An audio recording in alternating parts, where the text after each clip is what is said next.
Hello friends, are you like me and you own an electronic drum set? Does your electronic drum set have a tiny 8-inch snare drum pad? Do you want a bigger pad? You want a bigger drum? Say like a 14-inch snare drum? I decided I wanted one too, so I decided to make one using the parts out of my Alesis nitro snare drum pad. So if that's what you're looking for, stick around, because that's what I'm going to show you how to do.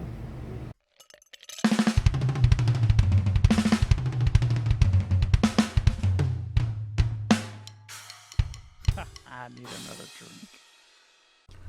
Hey, what's going on, guys? Whiskey Drums here, and this is going to be a video about how I turned my almost 20-year-old Pearl Export Select acoustic snare drum into an electronic snare drum using the triggers out of the stock Alesis snare drum pad. So I'm going to get right into it, and obviously the first thing, if you're going to try to do something like this yourself, first thing you're going to need is a snare drum. And then after that, the parts that I used to do this were pretty cheap.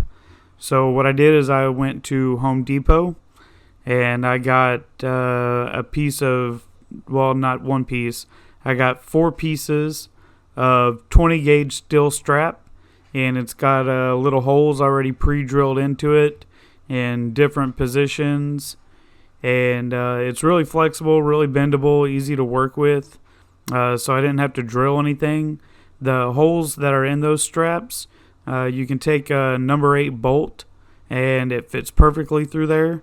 So I bought like 4 pieces of that steel strap, a few packs of number 8 bolts. I think I bought 1-inch bolts, 1.5 inches and 2 inches, and a snare drum stand. I had to pick up a snare drum stand for all this. So basically the first thing that you want to do in this whole thing after you got all the materials is take the Alesis snare head apart. And you loosen up the lugs, take the head off of it.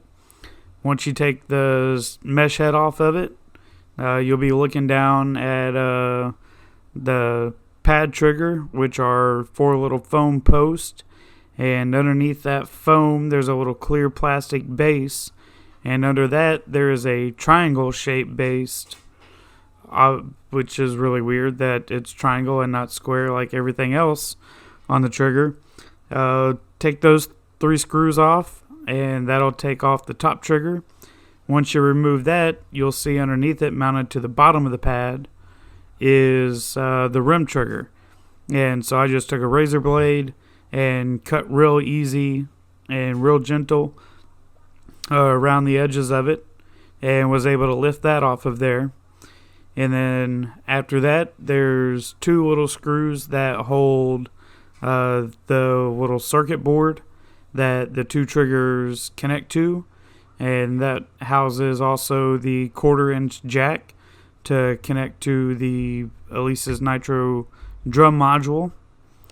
So after you get that taken out of there, the next step obviously is to start working on the snare drum. So I completely stripped my snare drum down, almost completely. Took the top head off, took the bottom head off, and then, so what I did is the 2 pieces on the outside of the snare that actually hold the snare wires in place. One of them is the clutch and the tensioner. I took that off, and then the other side that holds the snare in place, I took that off of there. And these are the holes that I used to mount my 20 gauge metal strap that formed the cross member that I eventually mounted the trigger to. So essentially what I did is took the metal strap and I mounted it to the hole on the right hand side, and from the outside I put a little washer on there, put the bolt through the drum shell, and put the steel strap inside of it, bolted it down to it, got it nice and tight in place, basically sticking straight up in the air at this point if the drum is sitting flat on a countertop. And then once that's in place, then again, this stuff is real easy to bend, so I just made a bend at about 3/4 of the way up the drum shell, and basically that got it horizontal. And then I ran it over to where it met the other side of the shell, and I made a little mark there and bent it at a 90 to run it down, and lined up the holes with the side that the clutch and tensioning mechanism for the snare wires was at. And just kind of took a little bit of playing around to try to get it level. Again, there's pre-drilled holes in that strap, so it's just a matter of finding the right holes that get it as close as possible to being level. And I did use a little like 1/2 inch long level that I had sitting around in my tools to try to make that cross member as level as possible. Again, put a bolt through there, put a nut on it, tightened it down, and now there's a metal cross member going across the center of the drum.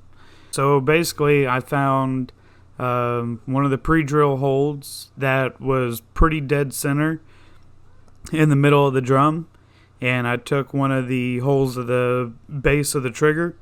So I found a hole that was pretty centered in the middle of the drum, and just basically set a bolt through there to kind of hold it loosely in place. And then what I did for the other two sides is I basically just bent and broke ends off of the other pieces of the steel strap and dropped a bolt through the base into one of the holes in the strap. And then I basically just moved that piece of strap around until it lined up with another hole in the cross member to create a little bitty triangle. And once I had that lined up, I bolted down those broken pieces that I had to the center cross frame, and I marked those, and I cut them with a piece of garden shear. That way they weren't sticking out of the other side of it, to try to make it look a little bit cleaner. The next part is a little tricky to explain, and there's pictures of it. But basically what I did, once I had all the holes lined up to mount the center trigger, is I dropped a bolt through each one of the holes on the base. And this is while it's not on the drum. I did this while it wasn't attached. So drop a hole through the base, take one nut and screw it all the way up to the top to where it's nice and snug on each one of them. And then you're going to take a second nut and you're going to thread it up close to the top one. You can take it all the way to the top, but there's no reason to tighten it down. And then once you have those first two nuts on there, you can now put the trigger back into the holes that you already have lined up. Once you drop those down in there, you can take a third nut and put it onto the bottom. And basically what this does is it creates a leveling device. And so what I did is, once I had that in place, I put the Remo Silent stroke head on and tightened it down.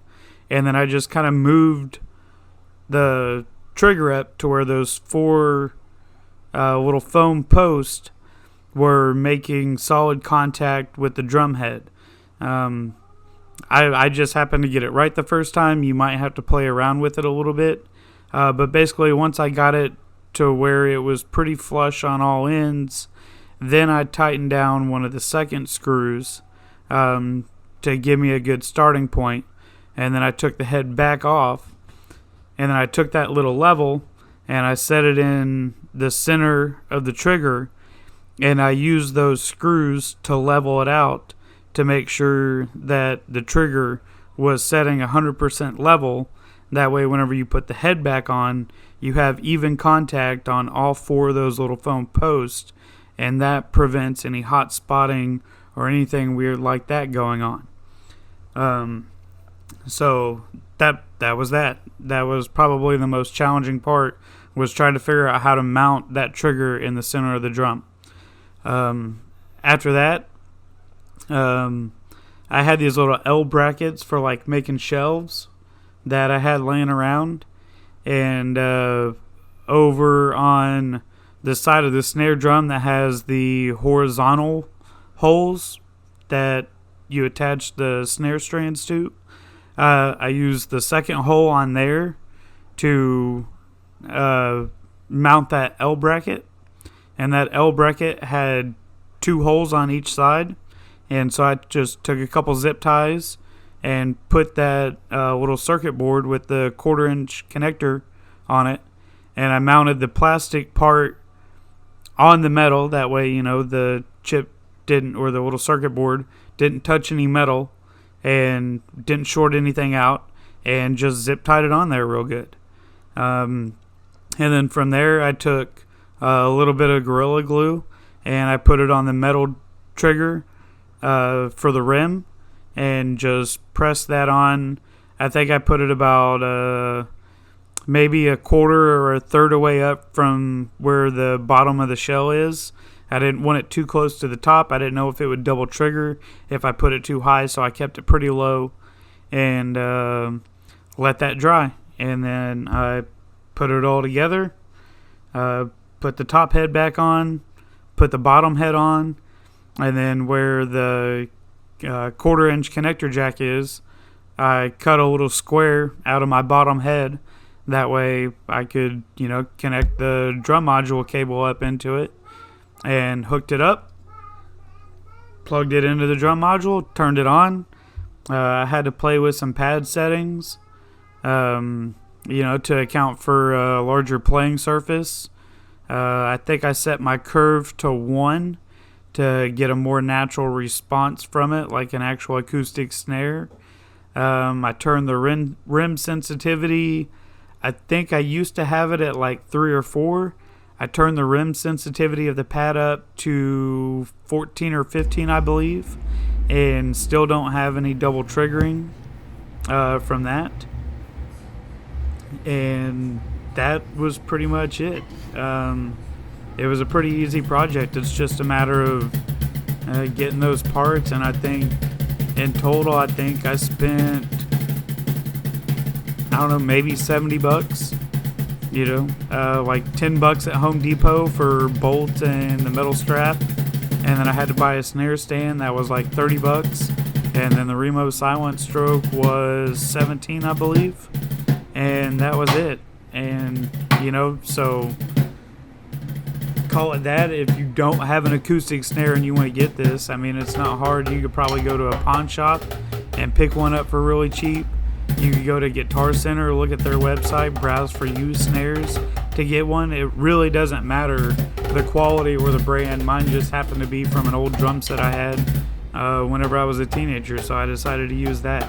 I think this method would work pretty much on any acoustic snare, and so that's it. That's how I put it together. So I got a little video here at the end, and I'm going to let you guys see how it sounds playing it with the new pad settings and with the Alesis nitro triggers sitting inside of it. If you guys like this video, please comment, subscribe, leave a like. I would absolutely 100% appreciate it. Thanks for watching, and I'll see you guys next time.